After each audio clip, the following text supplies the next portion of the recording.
Hi friend, once again Ijaz Hidayat with new topic, especially for learners, new perfusionists, beginners, students, medical students.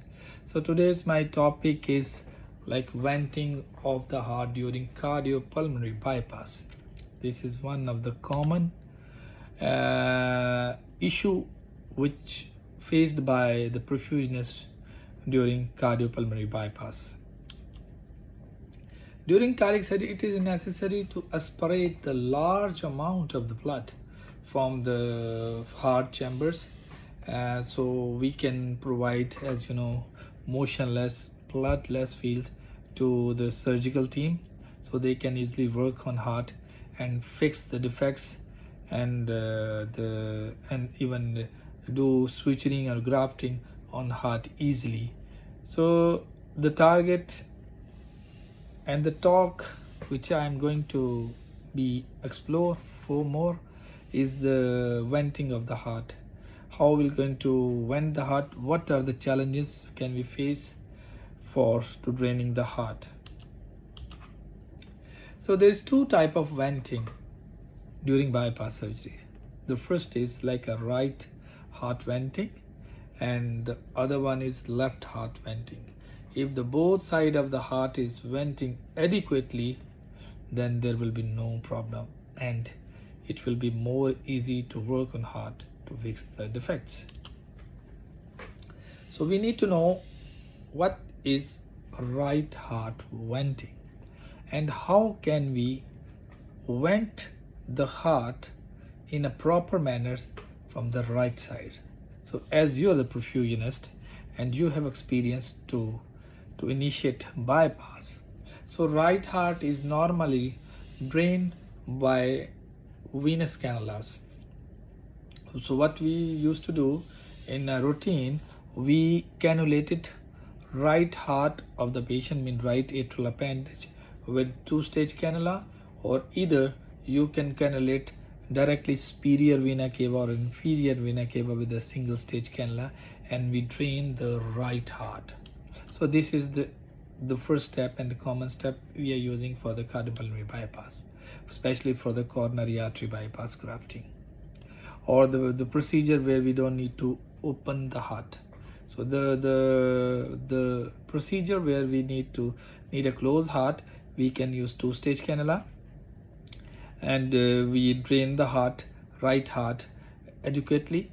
But the procedure where we need to go open heart surgeries, we need to cannulate bicaval, means superior vena cava or inferior vena cava, to drain the right heart.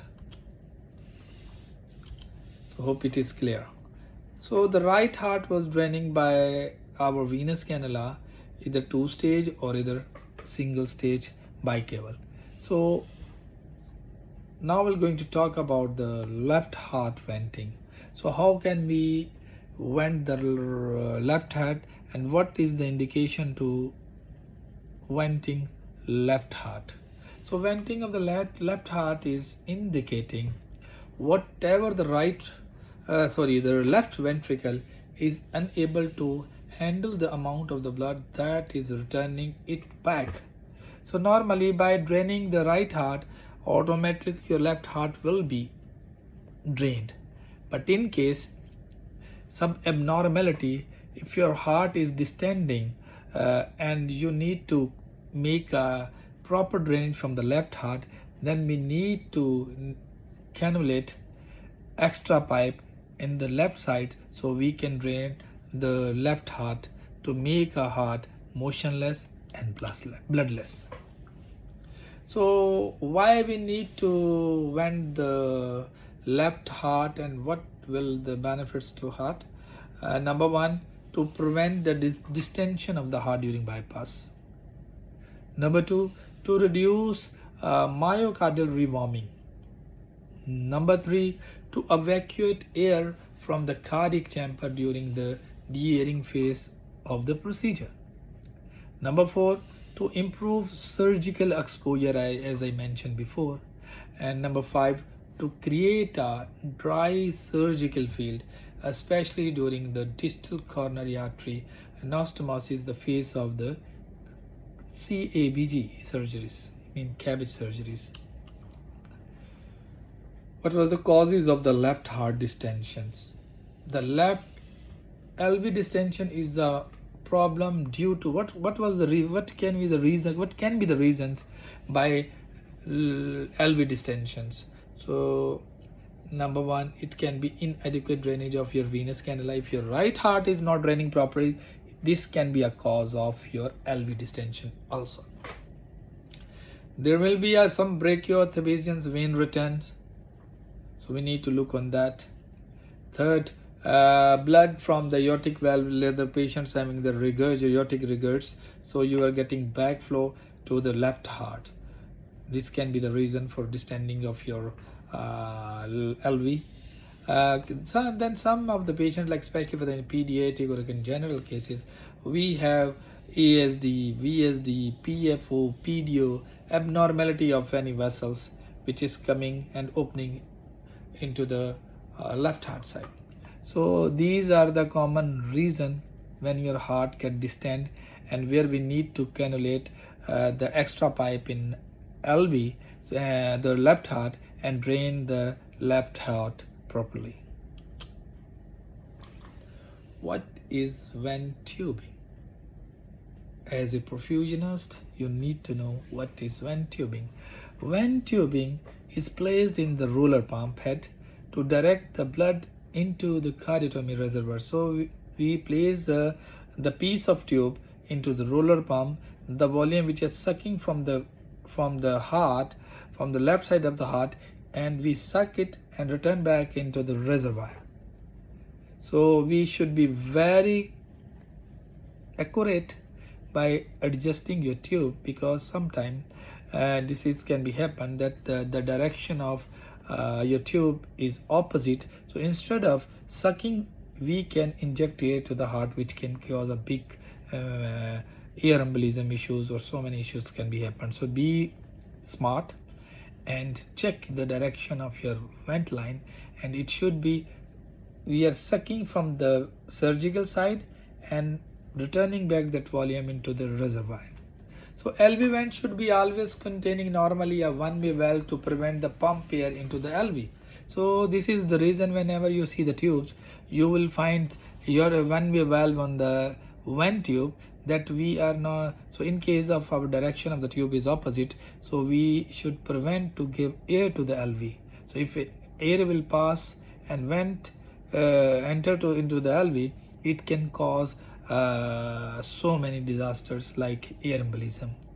It can move to your body, even to the brain, and cause paraplegic issues. So you should be very smart for the direction of your tubings. So now, site for the vent placement, we need to know. Vent suckers are specially used to drain the blood, as I mentioned, directly removed from the heart by the venous pipes. The most common site by placing dedicated vents are, so where we can insert the vent pipe. So there is a different way to suck or venting from the heart. The most common way of venting of the heart is your aortic root needle. The aortic root needle normally we place in aortic root, and through the same the pipe we have bifurcation. The one pipe is for cardioplegia, and after delivering cardioplegia into the heart, into the coronary, we stop and we clamp that part, and we suck with the other lumen from aortic root venting, and this is called the aortic root venting. This is the common method we are using in a routine coronary artery bypass grafting. Number two, if still your heart is not draining properly and you are facing trouble, you can insert one pipe or a cannula into the LV, like indirect into the LV, like you can just having a right superior vein cannulation, and through the right superior vein you can enhance your vent cannula into the LV, or you can use directly from the LA, left atrium. You can cannulate a left atrium for LV venting, or and it passed through the mitral valve and just went back suck all the volume which is present in the LV. Or you can cannulate directly to LV apex. This is direct LV vent cannulation, or direct LA from the left atrial appendage, roof of the LA, or right superior pulmonary vein is the one source, or pulmonary artery can be the cannulation site for venting of your heart. Hope it is clear. Ascending aortic route, as I mentioned you that what was that this is one method to venting of the heart, and what was the advantages of this aortic route venting. It is very simple. No additional cannula required. The same cannula which is using for a cardiopulmonary you can use for a venting. Also when the air, when the unclamp aortic and when you unclamp the aorta, normally when you cross clamp your aorta, and after releasing your aortic cross clamp, with the same root needle you can suck out the volume which is in the aorta, in the heart. And when LV start to eject, you can even start sucking more from, so to prevent ejection, prevent rewarming and ejection of the heart during the bypass, especially when the heart is in a motionless field. Can be used to monitor the aortic root in fee and pressure even. What are the disadvantages for the aortic root is does not work during administration of antegrade cardioplegia. So simple, when you are giving antegrade cardioplegia, of course you will not able to suck, because if you start sucking, you are sucking plegia. So the time when you give me the blood cardioplegia through the aortic root, be sure your vent should be off. If your vent is on, so it's mean that you are not properly infusing the cardioplegia to the coronaries, and the cardioplegia will not work, and you will face so many trouble, and heart electrical complex will come, and the activity will come, and the plegia dose will be inappropriate. So be sure the time when you give the cardioplegia, your vent line should be off. Indirect LV vent, I just mentioned before. What was the advantages of indirect LV insertion or LV venting? So handle all sorts of bloods causing LV distensions, best for aortic, especially this indirect LV insertion is one of the best, especially for aortic regurgitation. It provides optimal decompression of your LV, left ventricle. It's avoid the problem of direct LV. Instead of direct LV venting, you just go through with the indirect LV venting techniques. So it will be better than the direct LV venting. What are the disadvantages for indirect LV venting? Somewhat difficult exposure of insertion site. Of course, it will from the surgeon, so you will get a trouble. Number two, may be difficult to thread cannula into the LV and positioning correctly because it's indirect LV insertion of vent. Risk of bleeding and tear at the insertion site, especially in the right superior pulmonary vein. Potential for air entering into the left heart, it just can be the reason. Instead of the direction of your tube is in opposite, it can insert more air. Potential problem if mechanical prosthesis in the mitral valve is there. Potentially embolism if the tumor or clot in LA or LV. So these are the disadvantages of indirect LV venting. So what is direct LV vent? So direct LV vent insertion is we cannulate the LV directly from the left to direct to LV apex with the LV vent. Normally LV vent size for the adult is like 16 or 20 French, or for the pediatric we have like a 10 or 12 French. So advantages of the direct LV venting through the apex is direct, and it's very simple to insert LV vent into the left ventricle. Avoid to going across the prosthesis, so there is no chance of that our vent is going across any prosthesis like mitral valve or aortic valve. Disadvantages, positioning may be a problem. It's become easily to obstruct by LV wall or mitral valve apparatus. Risk of damage to LV and injury to the coronary artery and collaterals myocardial ischemia can be happen. May be difficult to control bleeding from the swab wound where you insert the LV vent, where you puncture the apex of LV. Then to control that bleeding, it can be the reason. These are disadvantages. Late LV aneurysm can happen. So this is disadvantage of the direct LV venting. Potential embolism if clot in the LV. Potential for air entry into the left heart. So these are the disadvantages of your LV1 direct LV venting.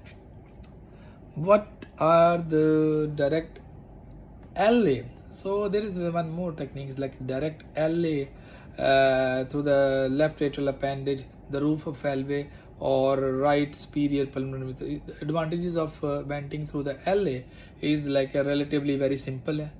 It's very simple, and it is avoiding to going across the mitral valve. Disadvantages of the direct LA venting is like it does not handle aortic regurg. Potential embolism if clot is in LA. Potential for air entry into the left heart. So there is another way to vent the heart is the pulmonary artery. So pulmonary direct PA insertion, the venting of the PA is advantage is there's a simple way to cannulate vent into the PA.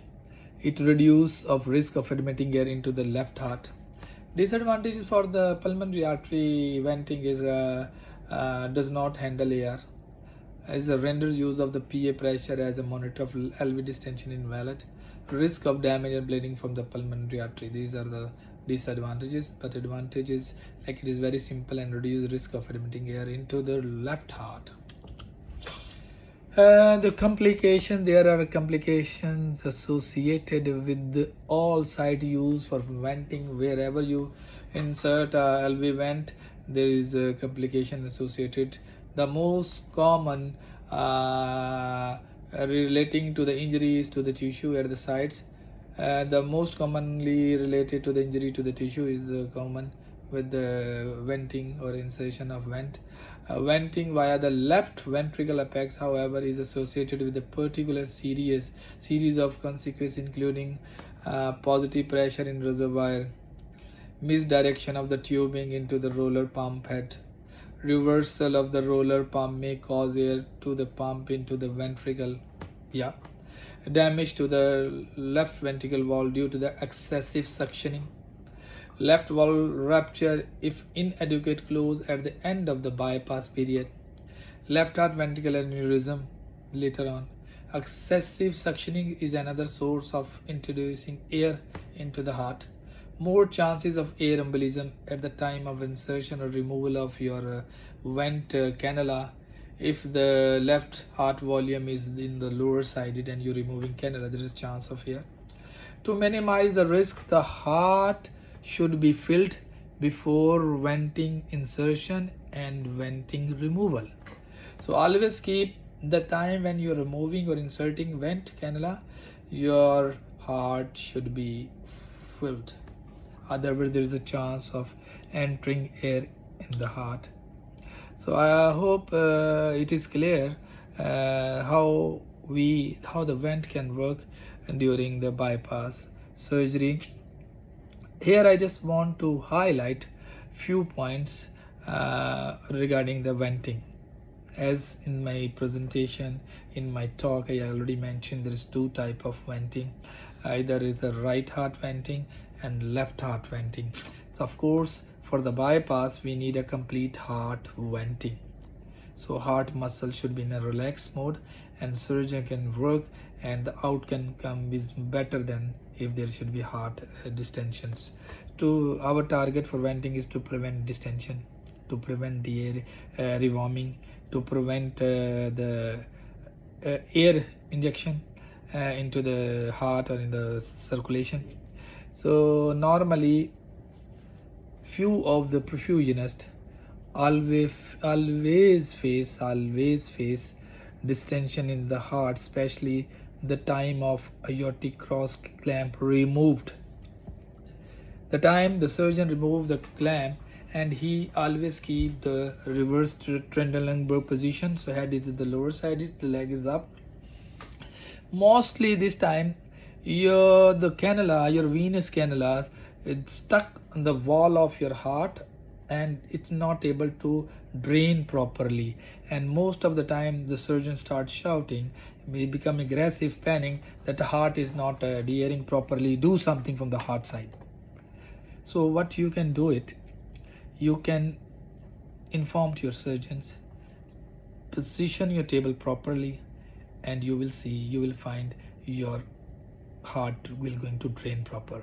Sometimes your surgeons lift the pericardium, so they elevate and they forget to release them the time you release the aortic lamp, and the cannula is automatically get stuck and on the wall, and you are not able to drain properly. So you can have a good communication between your doctor, your surgeon, and with anesthetist and with you, so that if you're facing any de-airing venting issue, you can inform your surgeon. Number two, you can reduce your flow for couple of seconds and see if the drainage come better or not, and then come up slowly back up. No need to just keep the flow like in our higher side and perfusing more and giving more volume, and heart become more distant. So in this situation, you can reduce your volume for a couple of minutes or couple of seconds, so that heart can give chance to heart to eject properly instead of distending. This is the one reason. Number two, sometime when, as I mentioned, the abnormality of the vessel, sometimes you have a TAPVCs in congenital patient having the the patients having abnormal opening in the heart, left side, even the right side. So what you can do it during the, especially in the congenital, when you are facing some non-coronary collaterals, and you are unable to drain properly, what you can do it, especially for the congenital cases, you can decrease your body temperature of the patient. So in the meantime, you can reduce your pump flow, which can give better exposure to the surgeon.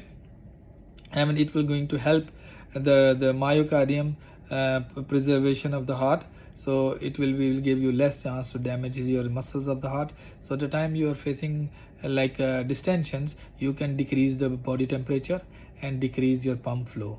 This is one method. And number three, sometimes some of my colleague perfusionists, they use excessive dose of the phenylephrine or some norepinephrine's, which can lead the heart distensions. Because due to the massive vasoconstriction, there is a chance of heart distension. So try to use less amount of phenylephrine, or if you're using norep, or if you're getting you are using more phenyl, need to inform to your anesthesia that there is a requirement of the phenyl is more. There is a chance of it can be the lead for your distension of your heart. So the best way is always see the drainage positions, always see the doses, how much you are giving to the patient. Or in case you are not able to drain heart properly, there is another method, is called VAD, vacuum assist drainage. So you can use the vacuum assist drainage to help you to drain the heart. Right heart drainage, left heart drainage, and type of insertion of venting. Hope is clear, and still the forum is open for the questions, and of course we'll get more good information from the rest of the team. Have a nice and good day. Take care. God bless you.